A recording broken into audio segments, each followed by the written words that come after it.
All Pakistan veterinary association Sindh zone deputy director doctor Hakim Ali Jalbani जो चवण है तो मानसून के बरसातुन में जानवरन के वैक्सीन जरूरी है तो जी जानवर मूजी मर्ज जड़े बीमारियों का बची सकन। असां वटि मीरपुर खास में 22 सेंटर कायम कयल आहिनि। असांजी वध खां वध कोशिश है तो मीरपुर खास ज़िले अंदर और ज़िले का बाहर जानवरन के कोड़ी के मूजी बीमारियों का बचायो वने। Deputy director doctor Hakim Ali Jalbani वधिक सिंध सोशल न्यूज़ आप पंहिंजा वीचार हिन रीत वंडिया। वैक्सीन न कराईंदो तो वे भी जानवर बीमार थियनि पर मुंहिंजी मां deputy director life stock university Mirpur खास में मुंहिंजी वधि में वधि कोशिशि आहे त पूरे ज़िले खे असां पूरे ज़िले जे जानवरनि खे वैक्सीन कराए छॾियूं छो त पाकिस्तान जी मईशत जो डिपेंड आहे लाइफ स्टाक पाकिस्तान जी मईशत रीढ़ जी हड्डी जी हैसियत रखे थो। जेकॾहिं तव्हांजा जानवर तंदुरुस्त रवाना हूंदा त पाकिस्तान जी मईशत मज़बूत थींदी। असांजे मिनिस्टर साहब साईं अब्दुल बारी खान किताबी साहब सेक्रेटरी साईं एजाज हुसैन महेसर साहब डीजी जमील अहमद शेख साहब डायरेक्टर राना एहतशाम हक साहब असांजी वधि हिदायतूं आहिनि त लाइव स्टाक ओनर्स खे जेके जानवर रखनि था उन तां फुल सर्विस ॾियो ऐं असांजी कोशिशि आहे त असां उनखे फुल सर्विस ॾियूं। असां जेका कंप्लेन का बि शिकायत आला अॻिते न वञे छाहे जो हींअर बरसातूं पवनि तव्हांजे माल में बीमारी थींदी वरी बि मां तव्हांखे चवां थो पंहिंजे जानवरनि खे तव्हां वैक्सीन करायो पंहिंजे जानवर खे तंदुरुस्ती रवाना रखो तव्हां तंगी करे सघो।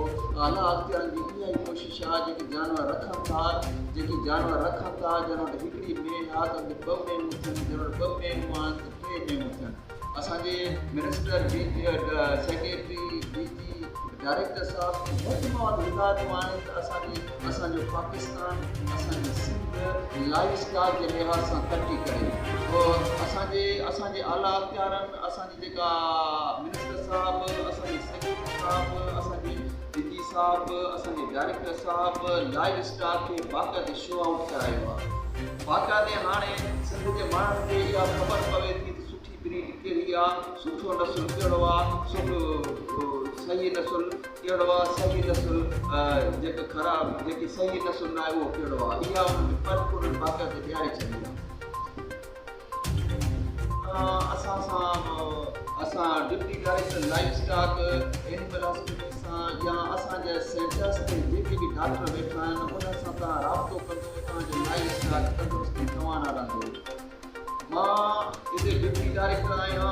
असांजा सेंटर खुलिया पिया आहिनि पूरे ज़िले में। तव्हां वञो अस्पतालूं असांजी खुलियूं आहिनि तव्हां उते वञो असांजा डॉक्टर हिते मौजूदु हूंदा। जेकॾहिं मौजूदु न आहिनि हिते आहिनि त तव्हां फ़ौरन तव्हां मूंसां राब्तो कयो। तव्हांखे वैक्सीन जी ज़रूरत आहे, तव्हांजी ट्रीटमेंट जी ज़रूरत आहे, मां तव्हांजे खाते में हाज़िर आहियां। टोटल सेंटर जेके आहिनि 33 सेंटर आहिनि, 22 स्टाफ असिस्टेंट आहिनि, 15 डॉक्टर आहिनि ऐं तक़रीबन 20 लख जानवर आहिनि। हालांकि डॉक्टर जी तइदाद घटि हुअण जे बावजूदि बि अलाह जी महिरबानी सां असांजा डॉक्टर महिनती आहिनि, असांजा डॉक्टर कमु था कनि ऐं अलाह जी महिरबानी सां मीरपुर खास डिस्ट्रिक्ट में अहिड़ी का कंप्लेन मुंहिंजे साम्हूं कान आई आहे। मीरपुर खास मानसून के हवाले सां जेको कहिड़े निज़ाम कया आहिनि तव्हां बरसातुनि जे हवाले सां असां हर तालुके में हिकिड़ी टीम ठाही आहे। मीरपुर खास ज़िले में तक़रीबन तालुका आहिनि। हर तालुके में हिकिड़ी टीम ठाही आहे ऐं उहा टीम मानसून में उहा टीम बाक़ाइदे वञी उन्हनि खे घर में सर्विस ॾींदी, उन्हनि जा वैक्सीन कंदी, उन्हनि जी जानवर जी ट्रीटमेंट कंदी। हू बि असांजी वैक्सीन जो सिलसिलो 12 महीने जारी आहे।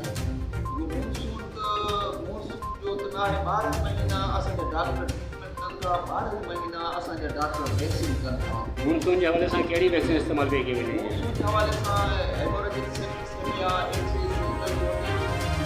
वॾे जानवर लाइ। Bureau report Sajid Solanki Sindh social news Mirpur खास।